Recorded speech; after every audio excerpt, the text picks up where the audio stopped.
बंगाल हमारे देश का एक बहुत जरूरी हिस्सा, जिस राज्य ने हमारे देश को स्वामी विवेकानंद, सुभाष चंद्र बोस, पंडित रविशंकर, मदर टेरेसा, ना जाने ऐसे कितने महारत्न दिए। जिस राज्य की प्रसिद्ध मछली खाने के लिए अच्छे अच्छे लोगों की जुबान तरस जाती है, पर पता नहीं कब उस मछली में से सिर्फ कांटा ही बचा रह गया, और वो कांटा आज के टाइम में भारत देश के गले में अटका हुआ है।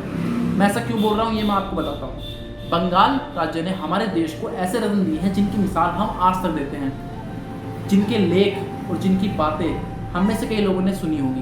रविन्द्रनाथ टैगोर, जिन्होंने अपना सारा जीवन दूसरों की भलाई और देश की बरकत के लिए निकाल दिया, पर क्या उन महानुभावों की छाप आज के टाइम में उस राज्य में है?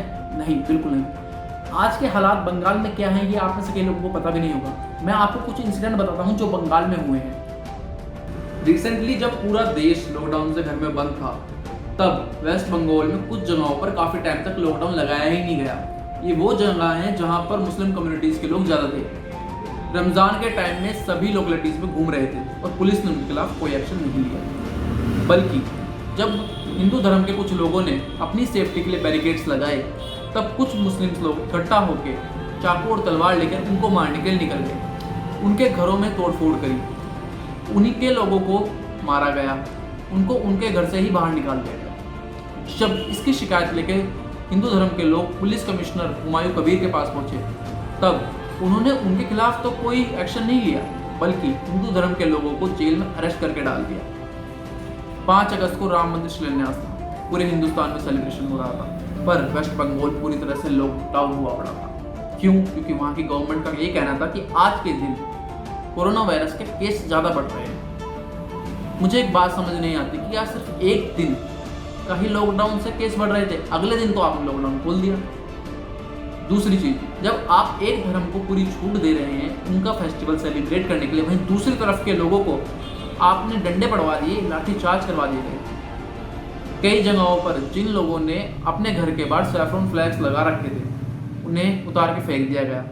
कई जगहों पर उन फ्लैग्स को आग लगा दिया, और कई जगहों पर मुस्लिम लोगों से ये कहते हुए भी सुना कि घर में घुसकर मारो सालों को। जिन गरीब लोगों ने उस दिन मंदिर के बाहर अपनी दुकानें लगा रखी थी, बर्तनों की, खिलौनों की, उनकी दुकानों को तोड़ दिया गया, जला दिया गया, पर पुलिस सिर्फ देखती रही, उन्होंने कोई एक्शन नहीं लिया। क्या है, मुझे समझ नहीं आता कि सिर्फ एक धर्म के लोगों को ही वायरस हो सकता है? क्या दूसरा धर्म सिर्फ सेलिब्रेशन करने के लिए है? एक नॉन मुस्लिम जब मुस्लिम कम्युनिटी के लोगों के लिए कुछ उसने अपलोड कर दिया बेंगलोर में, शायद वो गलत था, शायद वो सही था, मुझे नहीं पता। गलत था तो आप लोग इकट्ठा हुए हजारों की तादाद में, आपने उसके घर में तोड़फोड़ करी, वहाँ तक ठीक था, बट आपने उसके रिलेटिव एमएलए के घर में जाके तोड़फोड़ करी, वायलेंस किया, उनकी कारें तोड़ दी, आपको वहाँ तक शांति नहीं मिली। आप लोगों ने पुलिस थानों में जाके तोड़फोड़ करी, वहाँ पर मुठभेड़ में 3 लोग मारे गए। बाद में आपने मंदिरों में तोड़फोड़ करी।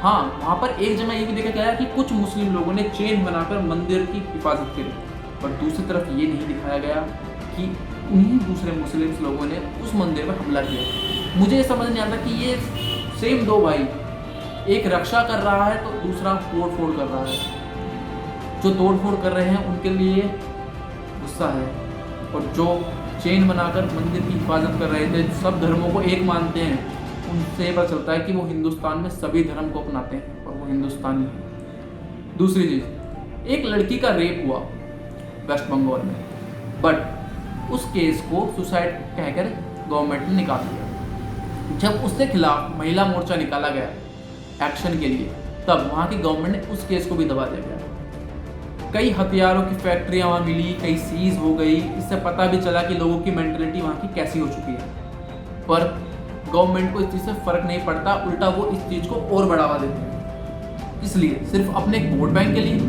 मुझे समझ नहीं आता कि वहाँ की गवर्नमेंट किस चीज़ के पीछे भाग रही है, क्योंकि सब धर्म के लोग एक समान होते हैं, कोई अलग नहीं होता। इतना सब सुनने के बाद आपको समझ आ गया होगा कि गलत हो रहा है।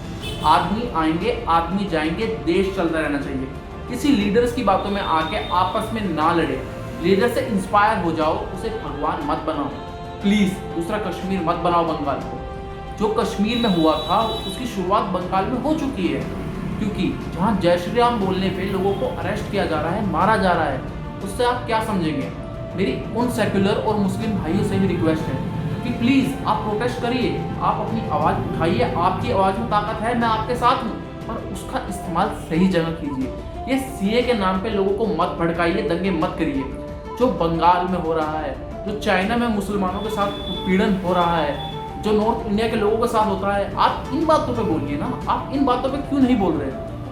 दूसरी चीज़, राजनीति में इस चीज़ का इस्तेमाल मत कीजिए, क्योंकि किसी लीडर के आने के चक्कर में, उसकी बातों में आने के चक्कर में ना दूसरों का घर मत जलाओ, क्योंकि आपका ही धर्म हो या हमारा धर्म हो, कोई ये नहीं सिखाता कि दूसरे को दुख देने से उनको सुख मिलेगा। तो प्लीज़ ऐसा मत करिए, चाहे वो बाइबिल हो, चाहे वो कुरान शरीफ हो या चाहे वो गीता हो, सब में सिखाया गया है कि दूसरों को सुख दो, ना कि उन्हें दुख दो। तो प्लीज़ ऐसा मत करिए। देश में शांति रखनी है, किसी लीडर के चक्कर में आकर देश में लड़ाई नहीं करनी है हमें। तो प्लीज़ मेरा आप सबसे यही रिक्वेस्ट है कि ये सब करना छोड़ दीजिए, लड़ाई दंगे शांति से रहिए, एक होकर रहिए। जय श्री राम।